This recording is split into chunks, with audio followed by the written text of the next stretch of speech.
하나님의 말씀이, 하나님의 주권이 지배되는 곳, 하나님의 말씀이 통치되는 그곳이 하나님의 나라인 것입니다. 그런데 지금 세례 요한은 공간적인 개념으로서의 천국이 가까웠다라고 말하지 아니하고 통치적인 개념으로서 뭐라고 말하냐면 하나님의 나라가 가까이 왔다라고 오늘 저와 여러분들에게 말하고 있는 것입니다. 사랑하는 성도 여러분, 이 땅에 살고 있는 이 나라는 세상의 임금이 통치하는 나라입니다. 그러니까 하나님의 나라와는 전혀 다른 나라인 것이죠. 하나님의 나라라고 말할 때 전부도 말씀드렸지만 하나님의 말씀이, 하나님의 주권이 지배되는 그곳이 하나님의 나라인 것입니다. 그렇기 때문에 우리 예수님께서 이미 너희에게 하나님의 나라가 임했다라고 말씀하고 있는 것입니다. 그렇지만 하나님의 나라는 아직 완성되지 않았죠. 그래서 신학적으로 하나님의 나라는 이미 임했고 already 아직 완성되지 않았다. not yet 이라는 단어를 씁니다. 그래서 오늘 사도 세례 요한은 저와 여러분들에게 통치적인 개념으로서 하나님의 나라가 가까이 왔다라고 요거 말하고 있는 것이지요. 세례 요한은 임박한 하나님의 나라의 도래에 대해서 하나님의 백성으로서의 합당한 삶을 살아가기 위해서는 먼저 회개하라라고 말씀하시는 거예요. 그러면서 회개에 어떤 열매를 맺으라고 말씀하고 있습니까? 합당한 열매를 맺으라라고 말씀하고 있어요.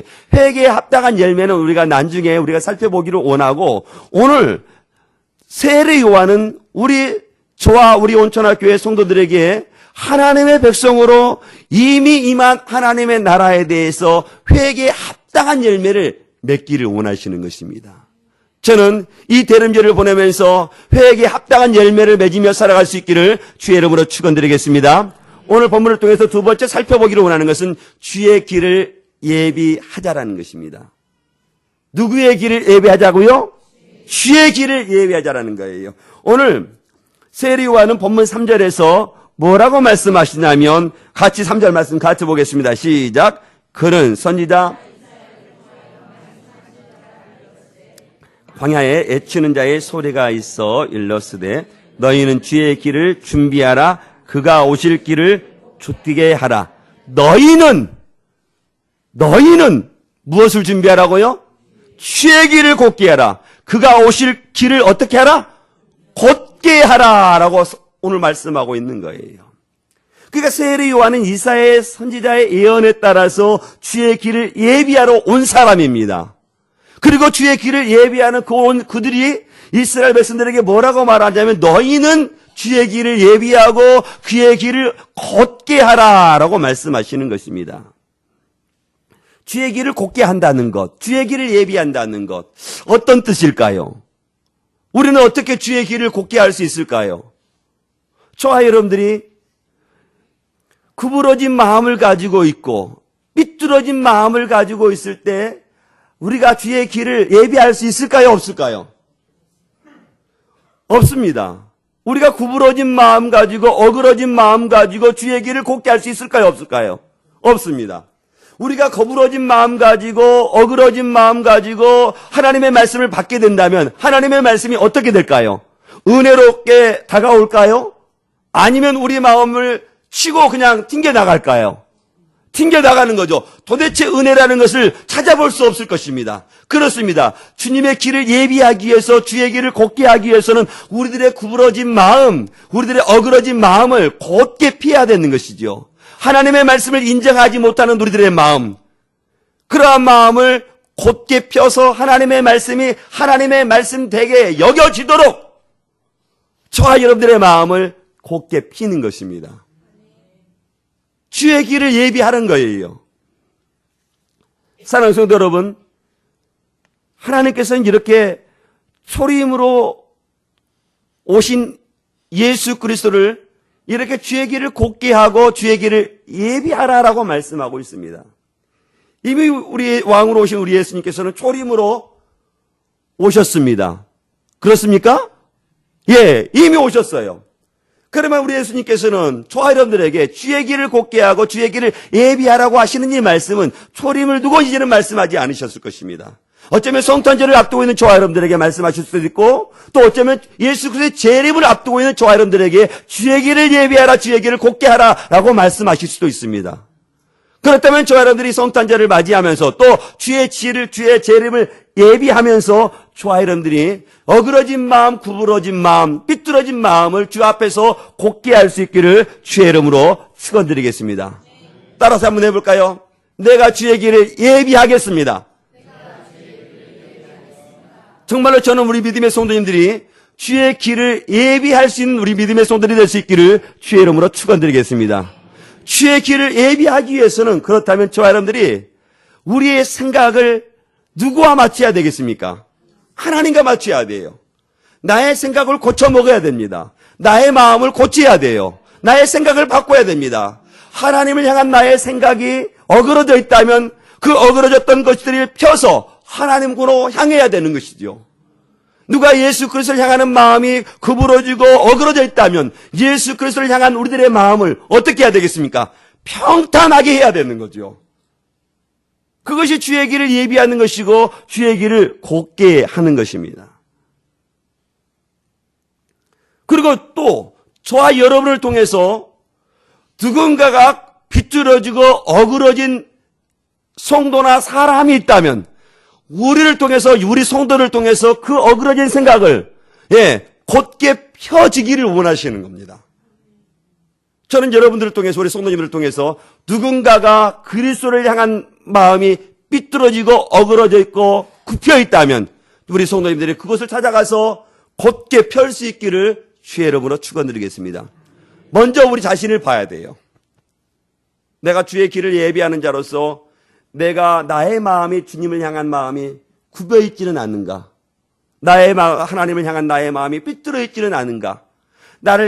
주님을 향한 나의 마음이 어그러져 있지는 않는가를 먼저 살펴야 되는 거예요.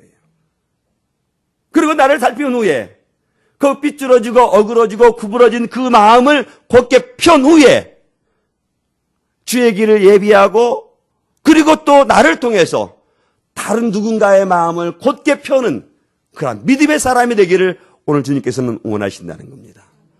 저는 여러분들이 그와 같이 주의 길을 곧게 하며 살아갈 수 있기를 주의 이름으로 축원드리겠습니다. 그러한 세례요한이 주의 길을 곧게 하면서 어디에서 주의 길을 예비하고 있습니까? 어디에서? 광야에서. 어떤 옷을 입고? 약대 털옷을 입고 어떤 것을 먹고 메뚜기와 석청. 예. 광야는 사람이 많이 사는 곳이죠? 아이고 그렇군요. 예, 광야는 사람이 많이 사는 곳이 아니군요. 근데 주의 길을 예비한다면 왜 광야에서 굳이 주의 길을 예비했을까? 만약에 나라면 주의 길을 예비함에 있어 저는 광야로 가지 않았을 것 같아요. 예, 어디로 갔을 것 같아요, 저라면? 사람 많은 곳. 예. 그런데 오늘 세례 요한은 주의 길을 예비하면서 광야로 갔습니다. 그리고 그가 약대 털옷을 입었다라고 말하고 있는데요. 이 약대 털옷은 그렇게 좋은 옷이 아닙니다. 화려한 옷이 아니에요. 예. 떠도는 사람들이 그저 입는 옷입니다. 그리고 오늘 메뚜기와 석청을 먹었다고 말하는데 메뚜기와 석청하니까 고급 음식 같잖아요. 실제로 지금 메뚜기는 고급 호텔에서나 팔아요. 또 석청 보세요, 석청. 석청 보면은 정말로 얼마나 비싸겠습니까? 석청 따기도 구하는데, 예? 그런데 이렇게 약통과 메뚜기와 석청 그렇게 좋은, 당시로 보면은 좋은 음식이 아니라는 거죠. 우리가 아는 것처럼 세례 요한이 그의 집안이 가난해서 못 살아서 광야에서 살고 야태토롯을 입고 메뚜기와 석청을 먹은 것이 아니에요. 우리가 다 아는 것처럼 세례 요한의 아버지는 어떤 사람입니까? 제사장이었어요, 제사장. 예. 당시 제사장이라고 하면 꽤 괜찮은 집안이었습니다. 꽤 괜찮은 집안의 자녀 세례 요한이 약대타롯을 입고 메뚜기와 석청을 먹고 광야로 나아가서 주의 길을 예비했다라고 말하는 거예요. 엘리야의 심적으로 광야로 나아가서 예루살렘 백성들을 향하여서 온 유대의 사람들을 향하여서 회개하라 천국이 가까워왔느니라 라고 선포했는데 아무도 없을 법한 광야에서 그의 말씀을 선포했는데 오늘 말씀을 보니까 그 5절 말씀 보니까 어떤 사람들이 광야로 나와서 회개하고 세례를 받았다고 말씀하고 있습니까? 5절 말씀 보십시오. 어떤 사람들이 예루살렘과 또 온 유대와 요단강에서 다, 예, 할렐루야. 예루살렘 사람들이 다 왔다는 거예요. 유대 사람들이 다 왔다는 거예요. 요단강가에 사는 모든 사람들이 다 왔다는 거예요. 어디서 말씀을 선포했는데? 광야에서 말씀을 선포했는데 어떻게 예루살렘에게 소식을 전하고 유대에게 소식을 전하고 요단강가에 사는 모든 사람들에게 다 소식이 전해져서 세례요한에 나와서 어떻게 했다고 말씀하고 있습니까? 예? 자기 죄를 자복했다라고 성경은 우리들에게 말씀하고 있어요. 회개하라 천국이 가까웠느니라 라고 선포해. 이스라엘 백성들이 다 광야로 나와서 세례요한의 그의 음성을 듣고 죄에 대해서 하나하나 자복해 나갔다라고 말씀하시는 거예요. 이 자복하다라는 이 헬라어 단어는요, 엑소몰로게오라는 단어인데요. 그것은 고백하다, 시인하다라는 거예요. 그러니까 그 죄에 대해서 하나하나 고백해 나가는 거예요. 때로는 세례요한이 너희들이 이런 죄를 지었다고 말할 때에 그들 백성들은 하나하나 그렇습니다. 우리가 그런 죄를 지었습니다. 라고 시인하며 나가는 거예요. 자복했다는 것.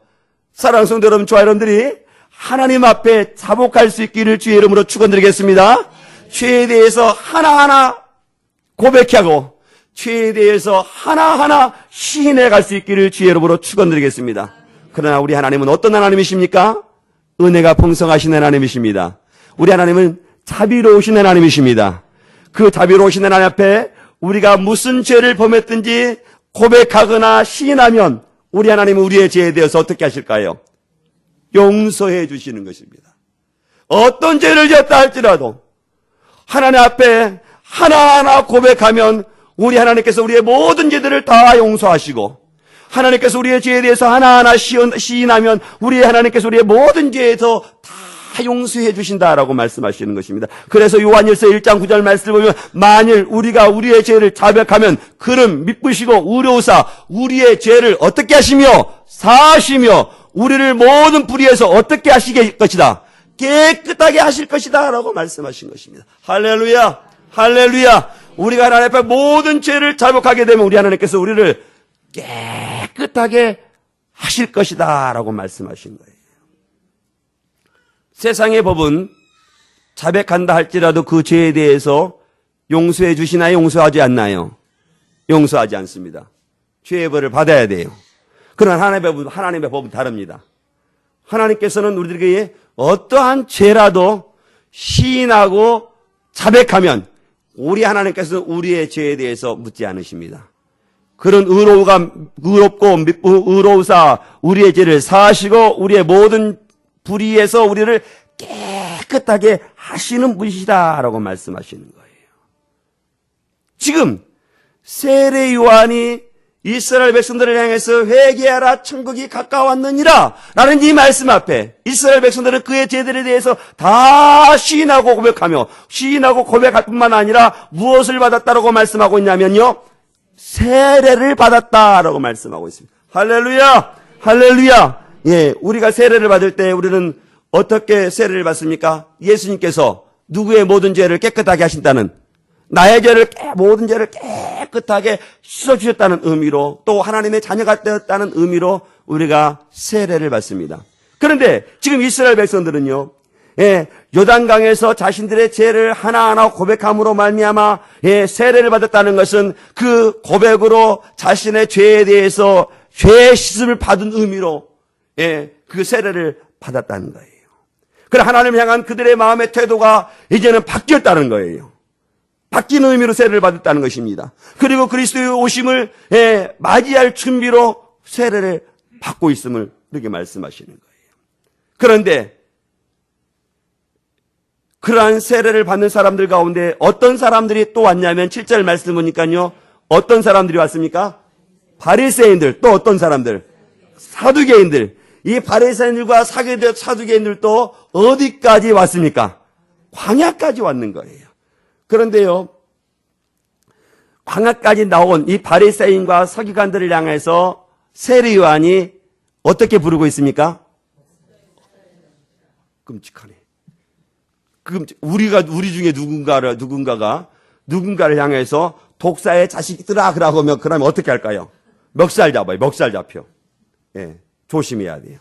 그런데 바리새인과 서기관들을 향해서 세례 요한은요 뭐라고 말하냐면 이 독사의 자식들아라고 말하고 있는 거예요.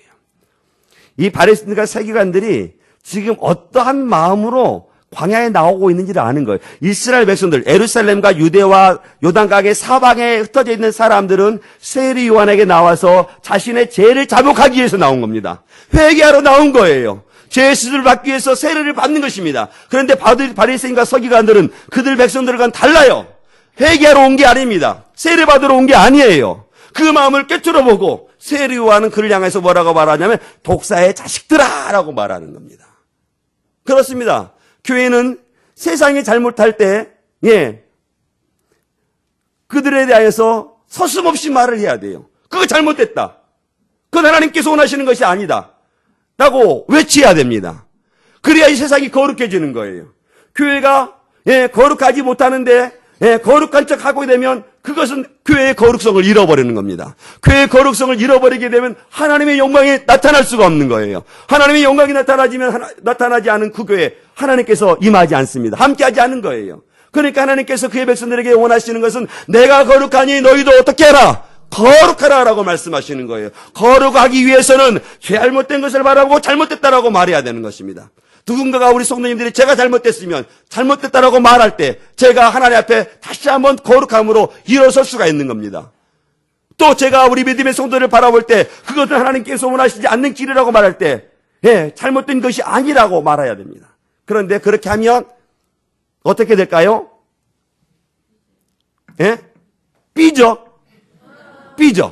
삐뚤어진 마음이야. 어그러진 마음이야. 제가 그것을 보고 내가 선포할까? 그것을 성도들에게 말할까요? 안 할까요?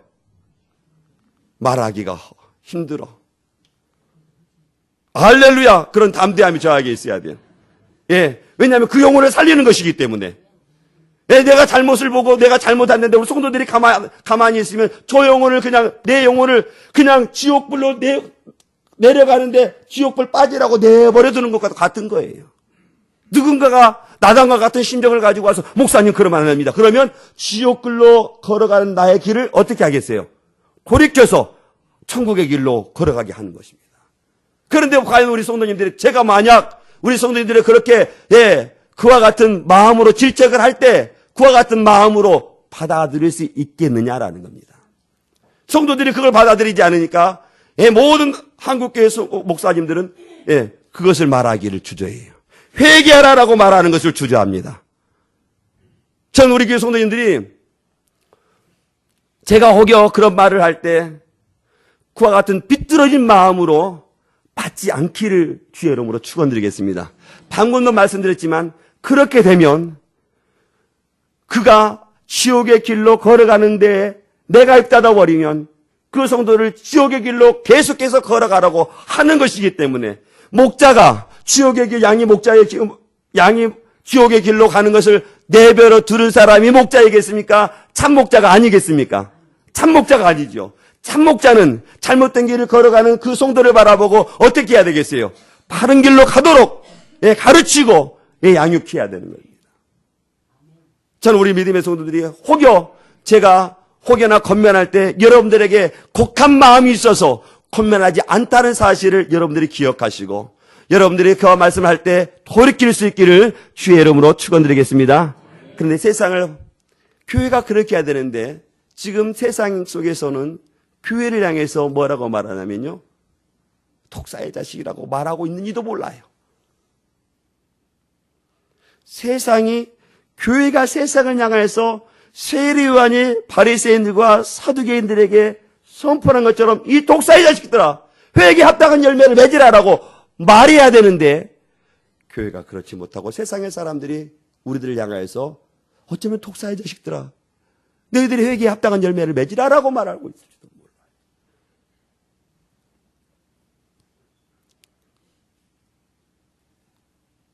그래서 오늘 세례 요한은 그들을 향해서 뭐라고 말하냐면 누가 너희를 향하여 임박한 진노를 피하라고 하더냐라고 지금 말씀하고 있어요. 임박한 진노 앞에 그렇게라도 나왔던 바리새인과 사두가인들에게 뭐라고 말하고 있습니까? 그럼에도 불구하고 뭐라고? 회개하라 라고 말하는 거예요. 너희들이 회개의 마음도 없이 세례를 받고자 하는 마음도 없이 이곳에 나왔지만 임박한 진노가 지금 앞에 있으니까 지금이라도 뭐라고 말하고 있는 거예요? 회개하라 라고 말하고 있는 겁니다. 왜냐하면 회개하면 하나님의 진노를 어떻게 할 수 있으니까? 피할 수 있으니까 지금이라도 진노하라 라고 말씀하신 거예요. 그리고 어떻게 말하고 회개에 합당한 무엇을 맺으라? 열매를 맺으라 라고 말하는 것입니다. 오늘 저와 여러분들 세 번째 살펴보기로 원한 것은 회개에 합당한 열매를 맺자는 것입니다. 한번 따라서 해봅시다. 회개에 합당한 열매를 맺읍시다. 오늘 8절 말씀이니까 회개에 합당한 열매를 맺어야 된다라고 말씀하고 있어요. 회개했으면 그의 회개에 합당한 생활을 하고 회개에 합당한 열매를 맺어야 된다라고 말씀하고 있습니다. 그러면 저와 여러분들 회개에 합당한 열매가 참으로 많이 있습니다.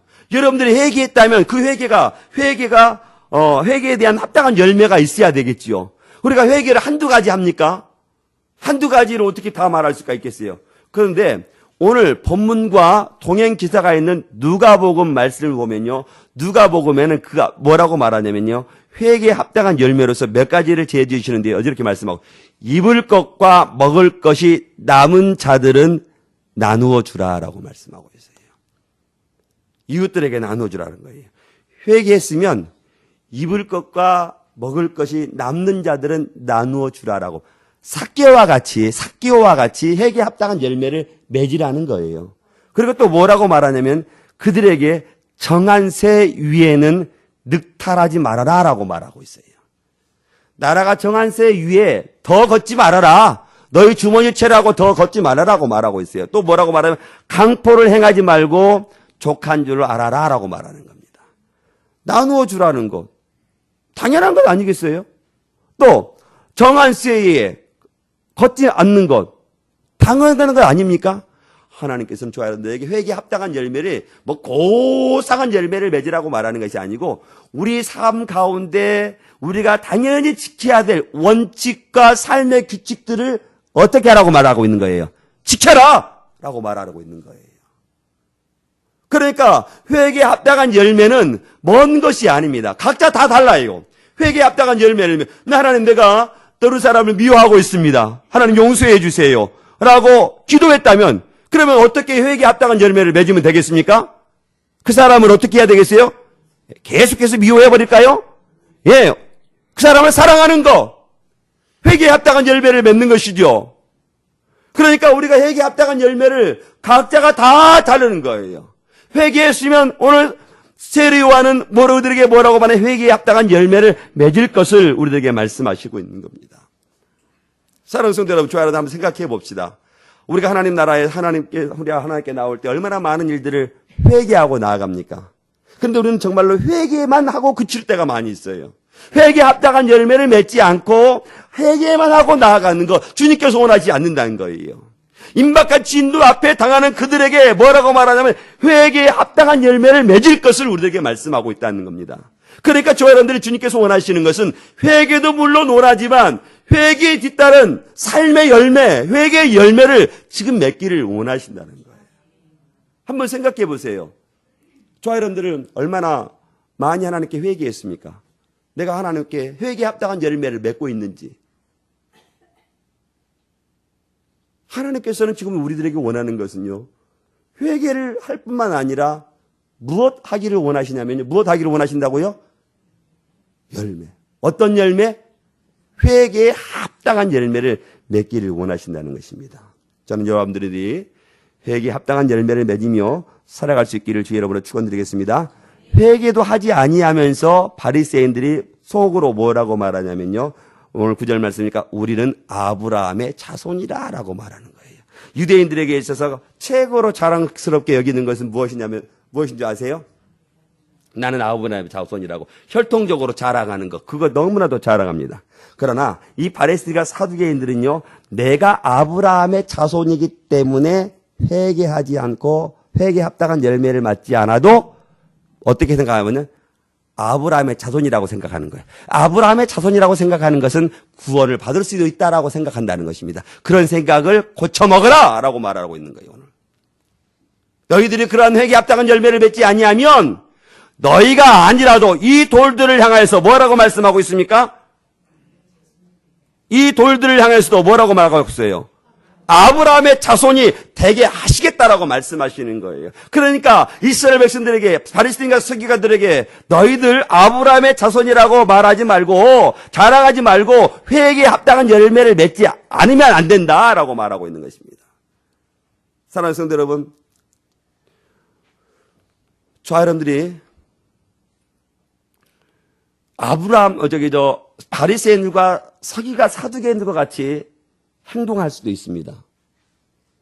꼭 그렇지는 않지만 오늘 바리새인들과 서기관들은 자신들이 아브라함의 자손인 것을 자랑스럽게 여겼어요.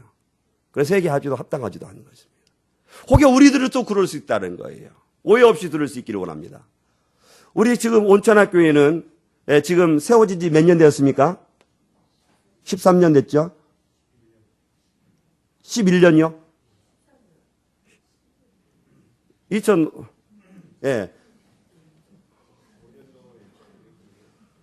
10몇 년이요? 11년.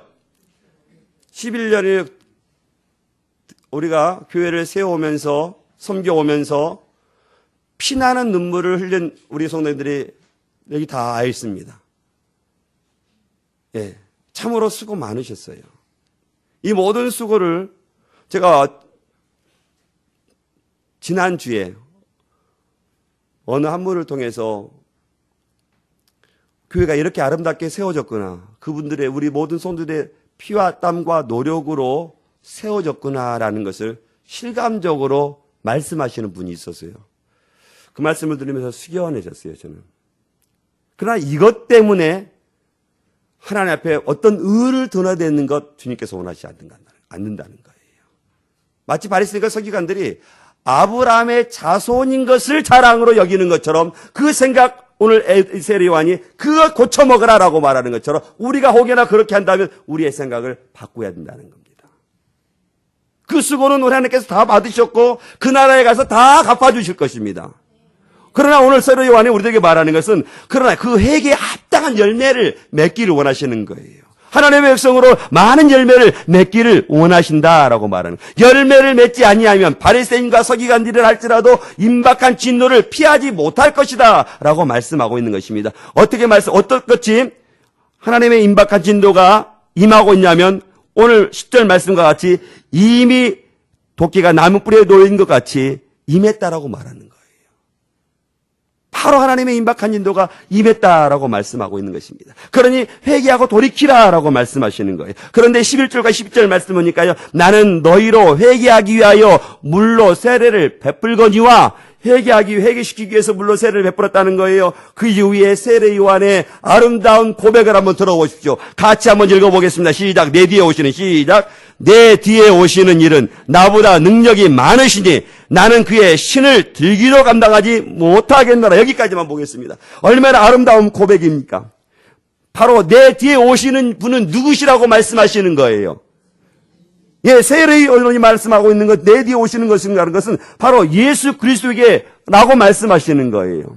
그런데 당시 모든 사람들이 지금 세례 요한을 누구라고 바라보고 있냐면 예수 그리스도가 예수 그리스도가 아니신가? 구약에서 말씀하셨던 그 선지자가 그 메시아가 아닌가라고 생각을 들 정도예요. 그런데 세례 요한은 내 뒤에 오시는 이시가 바로 그분이시라라고 말씀하고 있는 거예요. 바로 그렇습니다. 이것이 바로 사명자의 자세예요. 자신이 모든 것을 다 했다 할지라도 누구에게 영광을 돌리고 있는 거예요? 하나님께 영광을 돌리니까. 우리가 온천학 교회를 섬기면서 우리가 모든 노력을 다 했어. 하나님께 영광을. 그것은 내가 한 게 아니고 하나님께 영광을 돌리는 거. 우리의 자세라는 거예요.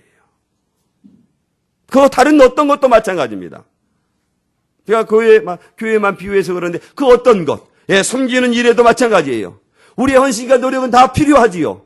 그러나 오늘 세리요한이 말했던 것처럼 그 모든 것들을 다 했다 할지라도 오늘 세리요한이 내 뒤에 오시는 이분 나보다 능력이 많으시니 나는 그의 무엇을 들기도 감당하지 못하겠노라고 말씀하고 있습니까? 신도 감당하지 못하겠노라 라고 지금 말씀하고 있는 것입니다. 당시 이 신이라고 하는 것은 아주 천한 사람이 그 신을 듣는 겁니다. 그 천한 사람이라고 말하는 것은 종, 노예를 듣는 거예요. 그런데요, 이 종이라도, 같은 종이라도요, 이방인의 종이 있고 유대인의 종이 있습니다. 그런데 유대인의 종은요, 그 신을 들어서는 안 돼요. 이방인의 손을 듣는 거예요. 그만큼 신을 듣는다는 것은 천한 일이라는 거예요. 그럼에도 불구하고 세리요한이 자신을 향해서 지금 뭐라고 말하고 있습니까? 예수님의 신을 들기도 감당하지 못하겠노라 라고 말하고 있는 거예요. 세상의 모든 사람들은 지금 세리요한을 그렇게 바라보고 있잖아요.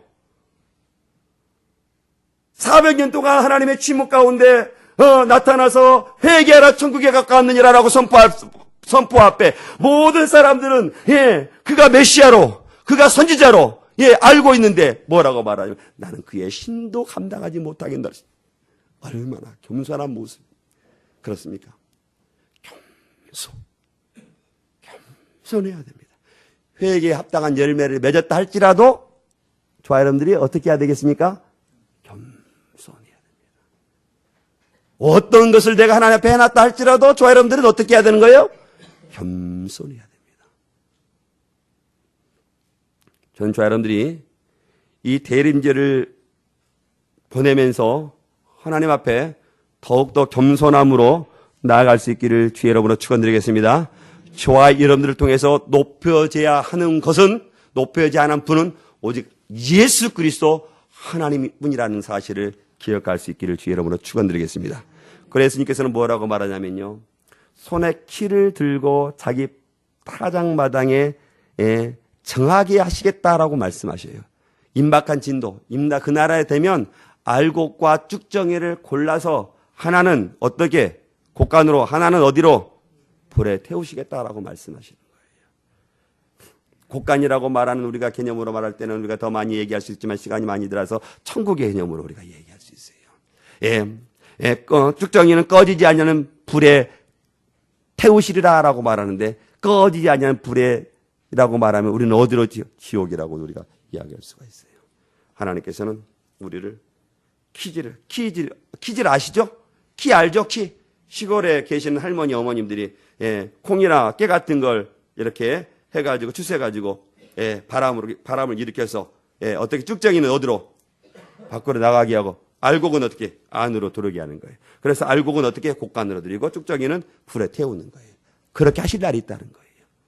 회개하지 아니하고 회개에 합당한 열매를 맺지 아니하면 하나님께서는 그 임박과 진도에 키질을 해서 쭉정이는 불에 태우고 알곡은 곡간에 들여서 하나님께서 그렇게 하시겠다라고 말씀하시는. 사랑하는 성도 여러분, 세례 요한은 주님의 길을 예비하러 온 선지자였습니다. 그리고 그가 그의 길을 곧게 했습니다. 사랑하는 성도 여러분, 대림절 우리가 보내고 있어요. 성탄절 이제 며칠 남지 않았습니다. 며칠 남았나요? 20일 남았나요? 20일 동안 주의 길을 예비하며 살아가는 저와 여러분들 수 있기를 주의 이름으로 축원드리겠습니다. 뿐만 아니라 이 성탄절을 또 주의 길을 예비할 뿐만 아니라 주의 재림이 언제 임할지 몰라요. 오늘 말씀 보니까 임박한 진노가 가까이 왔다라고 주님 말씀하십니다. 그날도 준비함으로 나가는 우리 믿음의 성도들이 다 될 수 있기를 주의 이름으로 축원드리겠습니다.